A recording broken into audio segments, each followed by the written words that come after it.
So మీరేమనుకుంటున్నారు? ఎవరు గెలిస్తే బాగుంటుంది అనుకుంటున్నారు? ఎలక్షన్ దగ్గరికి వస్తుంది. గెలుస్తుంది ఎవరు గెలిచినా పాలన బాగుండాలి. అది అంటే ఇప్పుడు పాలన బాగుందంటారా బాగాలేదంటారా? జనాలు వ్యతిరేకత ఉంది. అది అంటే ఎందుకని అంటారు వ్యతిరేకత? వ్యతిరేకత అంటే ఈ రోడ్లు సరిగ్గా లేవని, మామూలుగా కొన్ని పథకాలు సరిగ్గా లేవని, చెట్లు కొట్టేస్తున్నారని ఈ విధంగా కొంచెం ఇదిగా అంటే ఇప్పుడు పెద్ద ఆయన చెప్తున్నారు పథకాలు ఇస్తా ఉన్నారు కాబట్టి ప్రభుత్వం ప్రభుత్వం ఇస్తున్నా తప్పులేదు. అవి తప్పని ఎవరు అంటారు? అభివృద్ధి కావాలంట. అభివృద్ధి ఇదైతే ₹1 వచ్చింది, జనంకి ఉపయోగపడింది అంతే. కంపేర్ చేసుకుంటే గత ప్రభుత్వం బాగుందంటారు పరిపాలన విధానం, దీన్ని ఇప్పుడున్న ప్రభుత్వం బాగుందంటారు? లేదా దేనికి అదే అని అంటారా? దేనికదే ఆ ప్రభుత్వం ఈ ప్రభుత్వం సో ఏంటి ఇప్పుడు కాంగ్రెస్ మళ్ళీ పుంజుకున్నట్టు కనిపిస్తా ఉంది, ఆ పార్టీ మీద మీ అభిప్రాయం ఏంటి? కాంగ్రెస్ అసలు మంచి పార్టీయే, మొట్టమొదటి నుంచి కూడా మంచి పార్టీయే. మళ్ళీ కాంగ్రెస్ కూడా పుంజుకుంటే మంచిదే. ఈరోజు షర్మిల కాంగ్రెస్ లో చేరారు. సో మళ్ళీ ఆవిడ వెనకాల ఇప్పుడు ఎమ్మెల్యే ఆర్కే ఆలరామకృష్ణారెడ్డి లాంటి వాళ్ళు వెళ్ళారు. కొంతమంది వెళ్తారు వైసీపీలోంచి అని చెప్పి ప్రచారం నడుస్తా ఉంది. అదే నిజమైతే వైసీపీకి నష్టం ఉంటది అంటారా? వైసీపీకి నష్టమే కదా, మరి దానిలో వాళ్ళేగా దీనికి వేసేది. కాంగ్రెస్ వాళ్ళేగా అంతకుముందు జగన్ గెలిపించింది. కాంగ్రెస్ వాళ్ళు నన్ను ఒకసారి అవకాశం చూడమంటాయి కదా. అంటే తెలుగుదేశానికి నష్టం ఉండదంటారా కాంగ్రెస్ మళ్ళీ పుంజుకోవడం వల్ల? తెలుగుదేశం నష్టం, జగన్కే నష్టం. సార్ మీరేమంటారు? ఆయనకి 151 సీట్లు మంచి మ్యాండేట్ ఇచ్చారు. ఇవాళ రోజున అందరూ దూరం అయిపోతున్నారు. ఆయన చేసుకున్న స్వయంకృత అపరాధం ఇక అంతే. ఏంటంటారు స్వయంకృత అపరాధం అంటే? ఆయన చేసిన పనులు ప్రజలకు కొంతమంది ఇష్టంగా ఉండే, కొంతమందికి నచ్చటల్లా. ఇప్పుడు ఎంప్లాయీస్ స్ట్రైక్ చేస్తున్నారు, అంగన్వాడీలు స్ట్రైక్ చేస్తున్నారు, వేరే వాళ్ళంతా స్ట్రైక్ చేస్తున్నారు. కొంతమందికి ఆయన పథకాలు అవన్నీ ఇచ్చి ప్రోత్సహిస్తున్నాడు. తీర్పు ఎట్లా ఉన్నది మనం చూడాలి అంతే. అంటే ఏ ప్రభుత్వం అయినా సరే పూర్తి స్థాయిలో అందరికి న్యాయం చేయలేదు కదా.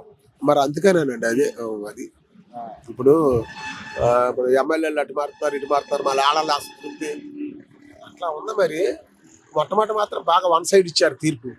ఇప్పుడు అంత తీర్పులు అంత రాదని మేము అనుకుంటున్నాం. అంత ఉండదు, ఏదో అందరితోనూ ఇదే మామూలుగా ఇది అసంతృప్తి ఉందండి. ఎంప్లాయీస్ లో కానీ ఇంకొకళ్ళలో కానీ కొద్దిగా అసంతృప్తి ఉంది. దానివల్ల ఏంటంటే కొంచెం ఆయనకి కొద్దిగా మైనస్ ఓటింగ్ ఉందని మేము అనుకుంటున్నాం, మా అభిప్రాయం అంతేనయ్యా. అంటే అసలు ఈ ప్రభుత్వం వచ్చిన తర్వాత అసలు సామాన్యుల పరిస్థితి ఎట్లా ఉందంట?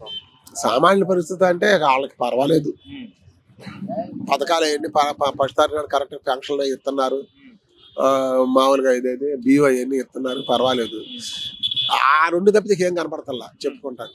బడి కూడా పరబడికి అది కూడా పర్వాలేదు, మనం చేసినట్టు చెప్పుకోవాలి. ఇక దాని మీద ప్రజలు దీని మీద మొగ్గు చూపుతారా లేకపోతే ఇంకా ఎవరిని ఆశించి మొగ్గు చూపుతారనేది తెలియదు. పథకాలు ఇస్తున్నారు, మరోపక్క రేట్లు పెరిగిన ఇది కూడా వినిపిస్తా ఉంది. అదే అన్ని ఉండి కరెంటు బిల్లులు పెంచారు, ఇంటి పనులు పెంచారు, మళ్ళీ ఆర్టీసీ ఛార్జీలు పెంచారు. అది ఆ ఎఫెక్ట్ గానే ఉంటది. పోతే ఆయన చేసే ఉపయోగం కన్నా వీళ్ళకి చేసే లాభం ఉంటది కదా, లాభం మొత్తం నష్టం మొత్తం బేరీ చేసుకున్నప్పుడు నష్టం కలిగింది అనుకో వ్యతిరేకత ఉంటది.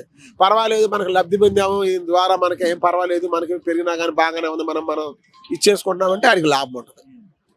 సో అలాగే ఇప్పుడు ఎన్నికల దగ్గరకు వస్తున్న సమయంలో ఇప్పటికే తెలుగుదేశం జనసేన పొత్తు పెట్టుకున్న పరిస్థితి ఎలా ఉంటది అంటారు? ఈ పొత్తు ప్రభావం పొత్తు బాగానే ఉంటుందండి, పొత్తు బాగానే ఉంటుంది. అంటే ఓట్లు చీలకోకుండా అందరూ కలిసి ఉండటానికి పొత్తు బాగానే ఉంటుంది.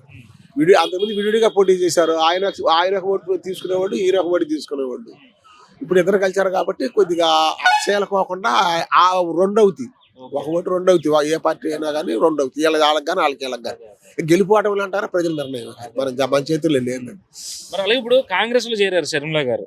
జగన్మోహన్ రెడ్డి కోసం ఆవిడ పాదయాత్ర చేశారు దాదాపు 3000 కిలోమీటర్ల దగ్గరగా కూడా. మరి ఈ రోజు ఆవిడ కాంగ్రెస్ లో చేరడం అనేది ఎట్లా చూస్తారు? ఆవిడ కాంగ్రెస్ లో అంటే అదే నేను చెప్తున్నాను. మరి కొంతమంది అసంతృప్తితో బయటికి వెళ్ళిపోతున్నారు అని అన్న. నేను చెప్పింది అసంతృప్తితో వాళ్ళతో ఉండేవాళ్ళు, ఆయనతో ఉండేవాళ్ళు అసంతృప్తితో బయటకు చెల్లామని తల్లామని ఇంకెవరన్నామని చెప్తున్నా. మరి అటువంటి వాళ్ళ వల్ల మనకు కలిసి ఉన్న 5 ఓట్లు ఒకటి పోయినట్టేగా 4 అవుతాయి కదా, అట్లా మైనస్ అవుతుంది. జగన్మోహన్ రెడ్డికే నష్టం అండి, తెలుగుదేశం పొరపాటు కూడా నష్టం. వాళ్ళు అసలు మారరు. నమస్తే అండి. ఏంటి ఎలక్షన్లు వచ్చేస్తున్నాయి కదా, ఈసారి ఎవరు గెలిస్తే బాగుంటది అనుకుంటున్నారు? తెలుగుదేశం వచ్చినా బాగానే ఉండదు, వైఎస్ఆర్ వచ్చినా బాగుంటది.